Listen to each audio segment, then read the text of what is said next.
I'm Jason Barclay. I'm a second generation Scientologist. I was born into Scientology.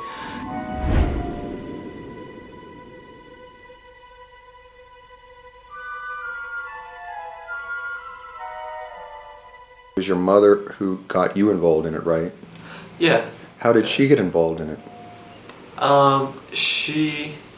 When she was young, I don't know what the exact story is, but I think her and my dad got into it together.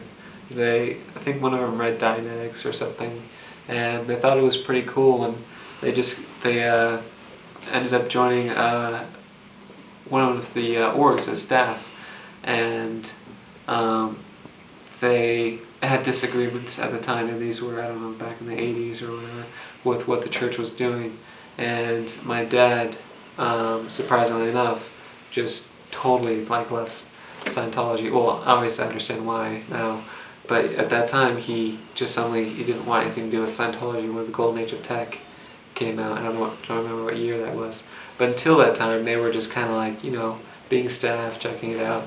And he's like, no, there's no way. LRH said that it's already written and they're changing it, and he was, and honestly, those people are the true Scientologists, the ones that just walk away, fight or walk away.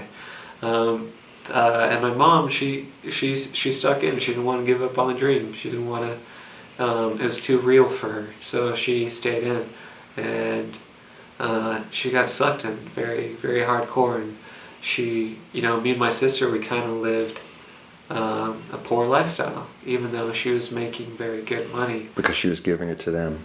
Yeah, being completely drained of every last penny. And for a while she was not even on the bridge, but she still didn't have any money because she had up to $250,000 in debt to different people, institutions, and so on. She was. There's a saying that if you come to Flag without money, don't worry, they'll help you borrow. Flag for me is just perfection. Perfection.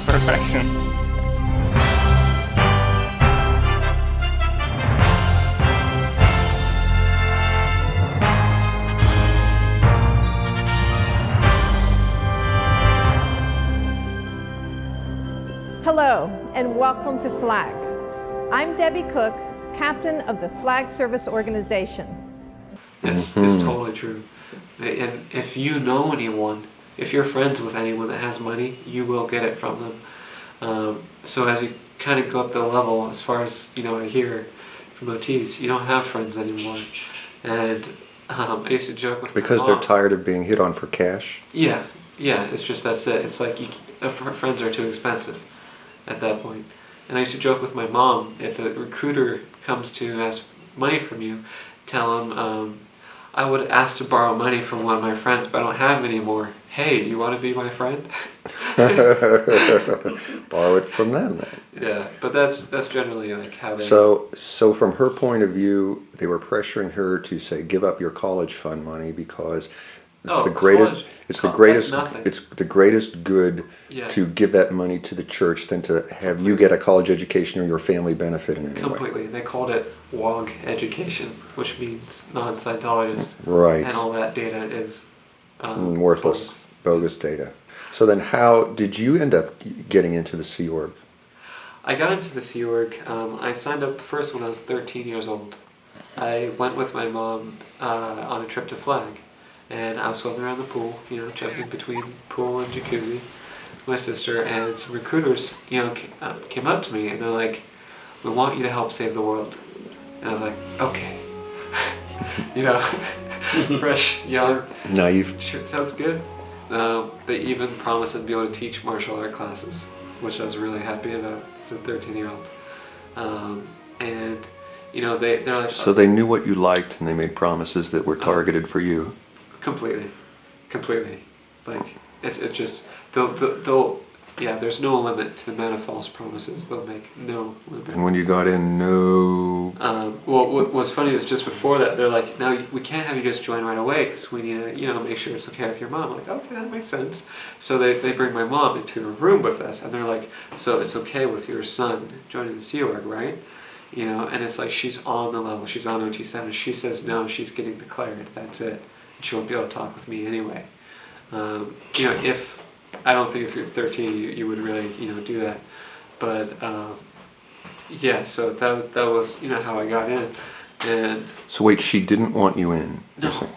But so they were going to declare her right there for saying. Yeah, saying if she that. said no in that meeting, they would have declared her. I see. I She would have would- been excommunicated instantly for not giving up her They child. they would have tried to. They would have fought to still get me in the Sea Org anyway. It's like, well, since your mother's, then they have legal issues of not having author. I don't know. It would have been You're minor. messy. Mm. Yeah, very messy. So the amount of intention that they had in talking to her then had all that in mind. So she said yes. It's And you were fine. 13. 13. Did you then what happened to you? At that time, I went into the EPF, and I was on the Estates project Estates course. project That's the training. Lots of physical stuff, cleaning. Right, maintenance, and that's sort of your like boot camp for the Sea Yeah. Org, right? I think I was doing that 10 hours a day, then 5 hours a day of study. So you go through that boot camp and then you become the Sea Org. Right. There is something amazing about that boot camp, that when you go through it, you feel powerful, you feel able, you feel like you can take on the world before you get mutilated.